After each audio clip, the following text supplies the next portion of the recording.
ચૈતરભાઈ જેલમાં રહી આવ્યા। ગુજરાતના છેલ્લા 30 વર્ષના ઇતિહાસમાં મેં નથી સાંભળ્યું કે કોઈ ધારાસભ્યને જેલમાં પૂરવામાં આવ્યા હોય। આ પહેલી વાર એવું બન્યું કે ચૈતર વસાવા ધારાસભ્ય બન્યા પછી 2 વખત એમને જેલમાં પૂરવામાં આવ્યા। કોઈ ધારાસભ્યને ક્યારેય જેલ નથી થઈ। શું કામ? બધાય માસિયાઈ ભાઈઓ હતા અમારી આમ આદમી પાર્ટી વાળા સિવાય। હંપીને ખાતા, મળીને ખાતા અને ગામને બધાડતા। દોસ્તો, આમ આદમી પાર્ટીના ધારાસભ્યને પહેલી વખત ખોટા કેસોમાં જેલમાં પૂરવામાં આવ્યા। મારું કંઈક ગોઠવાઈ રહ્યું છે, હું તૈયાર જ છું। એક બેગ અલગથી રાખી છે જેલ વાળી કે જેથી કંઈક મેળ પડે તેથી કાંઈ વાંધો નહીં, લઈને ન્યા ક્યાં ખાઈ જવાના છે? જેલમાં લઈ જઈને કઈ થોડા ખાઈ જવાના છો? અને અમે તમારી હાટુ વ્યવસ્થા હારી રાખશું, એ કોઈ ચિંતા નથી। પણ મિત્રો, આજે મારે તમને વિનંતી એ કરવી છે કે આપણે આપણો આત્મા જગાડવો પડશે।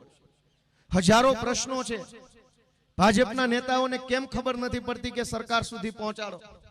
હું જ્યારે ધારાસભ્ય બન્યો નવો ત્યારે મને એમ થયું કે હું આ પ્રશ્ન ગાંધીનગરમાં સરકારને કહીશ ને ખેડૂતનો આ પ્રશ્ન સરકારને કહીશ ને ખેડૂતનો ઓલો પ્રશ્ન સરકારને કહીશ। મેં આખું લિસ્ટ બનાવેલું મારા કોમ્પ્યુટરમાં કે આ જમીન માપણીનો પ્રશ્ન મુખ્યમંત્રીને રજૂ કરીશ। આ જમીનના કેળાઓના પ્રશ્ન બહુ બધા છે, ગામડાઓની અંદર જમીને જવાના રસ્તાના પ્રશ્નો ખૂબ બધા છે, એ પ્રશ્ન હું સરકારમાં રજૂ કરીશ। સિંચાઈના પાણીનો પ્રશ્ન રજૂ કરીશ સરકારમાં। મામલતદાર ઓફિસોની અંદર અનેક પ્રકારનો ભ્રષ્ટાચાર થાય છે, ખેડૂતનું કામ સમયસર નથી થતું, એ પ્રશ્ન રજૂ કરીશ। મેં આખું લિસ્ટ બનાવેલું।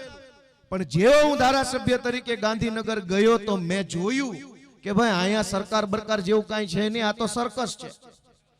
અહીં તો સર્કસ હાલે છે। 1.5 વર્ષે નવા મંત્રી આવી જાય છે, કોઈ મંત્રી નથી, કોઈ મુખ્યમંત્રી નથી, બધું સર્કસનો ખેલ છે।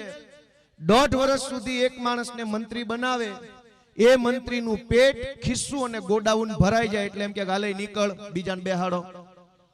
આવી રીતે મંત્રીમંડળ હાલે। તમે રજૂઆત કોને કરવા જાઓ?